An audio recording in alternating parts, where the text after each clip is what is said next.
वो कहते हैं कि जो मास्टरमाइंड है, हम उनको समुंदर की तहों से निकाल के ले आएंगे। ये बहुत बड़ी खबर है इंडिया के हवाले से। भारत एक ऐसा मुल्क जो कि न्यूक्लियर स्टेट भी है, एक ऐसा मुल्क जो कि बहुत बड़ी आबादी का हामिल भी है, और एक ऐसा मुल्क जो कि दुनिया के अंदर डिफेंस ट्रेड के हवाले से, डिफेंस खरीद और फरोख्त के हवाले से जाना माना जाता है और अपने कंटिन्यूअस आर्सेनल्स को इंक्रीज कर रहा है। इतना गुस्से में था ये कि मोदी को याद करने लगे। बिकॉज प्राइम मिनिस्टर मोदी ने वो मोमेंटम क्रिएट किया हुआ है इंडिया के अंदर, या जितने बड़े पैमाने पे इंडिया अपनी नेवी पे स्पेंड कर रहा है, 75 अरब डॉलर 76 अरब डॉलर के ऊपर डिफेंस में कर रहा है। भारत का बजट टोटल कितना है? 72 बिलियन डॉलर। 72 बिलियन। हमारा पाकिस्तान का कितना है? 8.5 बिलियन। उनकी फौज की तादाद कितनी 6 है? गुना हमसे ज्यादा है। साफ संकेत है कि सर्जिकल स्ट्राइक 3.0 तो अब होगी। क्या भारत लगता है यही है कि मोदी साहब जीतेंगे? ये एक मैं कहूंगा कि इट्स अलार्मिंग सिचुएशन। यहाँ पे मोदी जी को क्यों पुकारा जा रहा है, या इंडियन हुकूमत को या फिर इंडिया को पुकारने का मतलब क्या है? कि हमने बांग्लादेश में किया, हमने उससे सबक नहीं सीखा।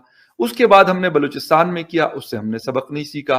खैबर पुख्तनख्वा में किया, उससे हमने सबक नहीं सीखा। अब मेरे ख्याल में कश्मीर के साथ करें, लेकिन उससे भी हम सबक नहीं सीख रहे। साफ साफ कह दिया भाई, इससे साफ और क्या कह सकते हैं कि हम दूसरा गाल आगे नहीं करेंगे। मतलब अगर हमारे गाल पे एक तमाचा मारोगे तो हम पलट के 4 तमाचे मारेंगे तुम्हारे। हमारा हमसाया मुल्क भारत है, वहाँ तो ये निज़ाम ठीक ठाक चल रहा है, पार्लिमानी निज़ाम। हम भी वही लोग हैं, हमारा डीएनए भी एक जैसा ही है। पिछले दिन वीडियो वायरल हुई थी जिसके अंदर इंडियन आर्मी चाइना वालों को मार रही थी। लेकिन ये जो डेवलपमेंट है ये बड़ी इंपॉर्टेंट है। भारत के जो डिफेंस मिनिस्टर हैं राजनाथ सिंह साहब, जो कि प्राइम मिनिस्टर मोदी के बड़े क्लोज कॉन्फिडेंट हैं, बड़े ताकतवर शख्स। दोस्तों, एक बड़ी इंपॉर्टेंट खबर है और वो ये है कि भारत के जो डिफेंस मिनिस्टर हैं उन्होंने एक अभी आज खिताब किया है, और पर्टिकुलरली वो जो MV कैंप प्लोटो पे जो अटैक हुआ था, जिसमें वो कहते हैं कि जो मास्टरमाइंड है, हम उनको समुंदर की तहों से निकाल के ले आएंगे। ये बहुत बड़ी खबर है इंडिया के हवाले से।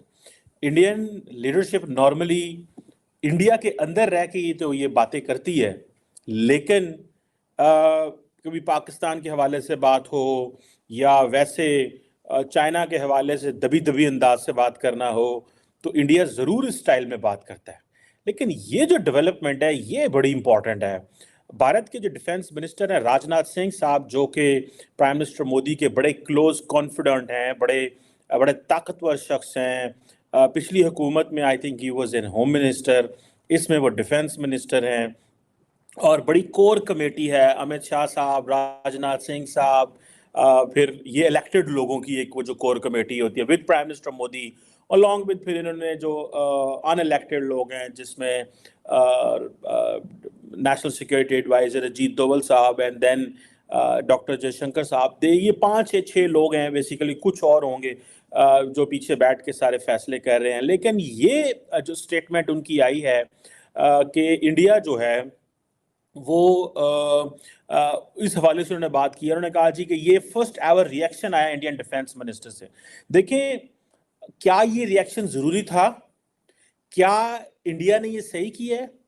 क्या India is doing it for the coming elections, या India is doing it because prime minister Modi ने वो मोमेंटम क्रिएट किया हुआ है इंडिया के अंदर, या जितने बड़े पैमाने पे इंडिया अपनी नेवी पे स्पेंड कर रहा है, 75 अरब डॉलर 76 अरब डॉलर के ऊपर डिफेंस में कर रहा है, जिसमें मेजॉरिटी जो एक्सपेंसेस हैं वो जो हैं वो डे टू डे एक्सपेंस हैं। वो उसमें ज़्यादा जो एक्सपेंस है वो कोई R&D और वेपन्स प्रोक्योरमेंट में नहीं है। लेकिन क्योंकि इंडिया की फौज बहुत बड़ी है, तो जाहिर बात है मुल्क बड़ा है तो डिफेंस भी फिर उतना ही बड़ा है। लेकिन even then they are buying so much hardware. लेकिन क्या इंडिया ये सारा कुछ इसलिए कर रहा है कि अगर उन्होंने ये ना बोला और उनकी इस जो शिपमेंट्स हैं उस पर हमले होते रहे, तो इंडिया को एक कमज़ोर पावर के तौर पे लिया जाएगा?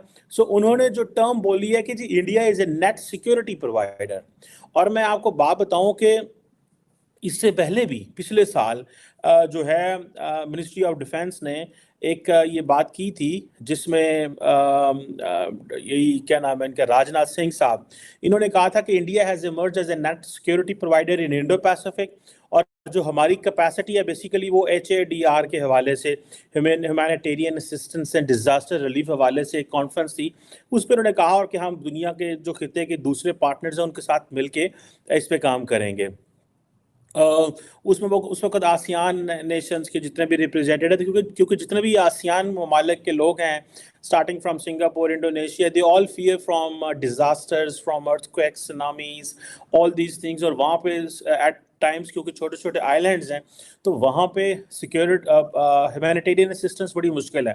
सो जितनी भी ग्रेट पावर्स वहाँ पे जा रही हैं, including American, including French and many others, they are giving a humanitarian component in the shape of humanitarian assistance and disaster relief, but in reality they all have military purposes उसमें हैं।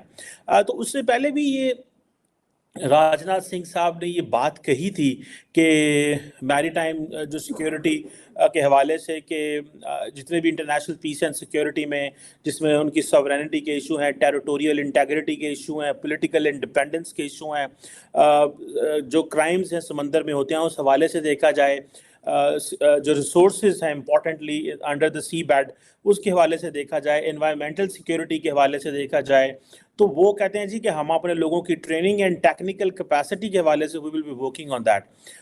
और India की आपको पता है कि India जो है वो बड़ा स्ट्रेटेजिकली लोकेटेड है और ये सारा वो जो जैसे कहते हैं ना ट्रांस इंडियन ओशन रूट्स के बीच में, जो कि यूरोपियन कंट्रीज़ को वेस्ट से मिलाता है और ईस्ट एशिया से मिलाता है, सॉरी यूरोपियन कंट्रीज़ को ईस्ट एशियन कंट्रीज़ के साथ मिलाता है, और इसी तरह से सेम फैशन वेस्ट एशिया के साथ, अफ्रीका और यूरोप के साथ, इधर से आप वहाँ पे पहुँच सकते हैं। अब क्वेश्चन ये आता है कि ये राजनाथ सिंह कह रहे हैं कि जी कई मुल्क जो है हमारी तरक्की से जेलस हो रहे हैं। ये क्वेश्चन जो है इसको मैं और अंदाज से देखना चाहूँगा। मेरा नहीं ख्याल कि मुल्क तरक्की से जेलस हो रहे होंगे, बिकॉज अगर हूथीज़ ने किया है तो हूथीज़ का इंडिया के साथ कोई प्रॉब्लम नहीं है, लेकिन हूथीज़ का इंडिया के साथ ये ज़रूर प्रॉब्लम हो सकता है कि हूथीज़ जो हैं दे डू कंसिडर कि प्राइम मिनिस्टर मोदी और नेतन्याहू की आपस में दोस्ती है और India has changed its position on Israel and Palestine. India ने अपनी पोजीशन जो है इजराइल और पैलेस्टाइन पे बदली है, पहले उनकी पोजीशन ऐसे नहीं थी।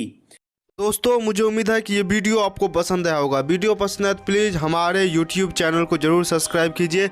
इसी प्रकार का भविष्य में वीडियो देखने के लिए चैनल को सब्सक्राइब कीजिए। हमारे इस YouTube चैनल पे आपको इससे भी ज़्यादा इंटरेस्टिंग वीडियो भविष्य में देखने को मिलता रहेगा।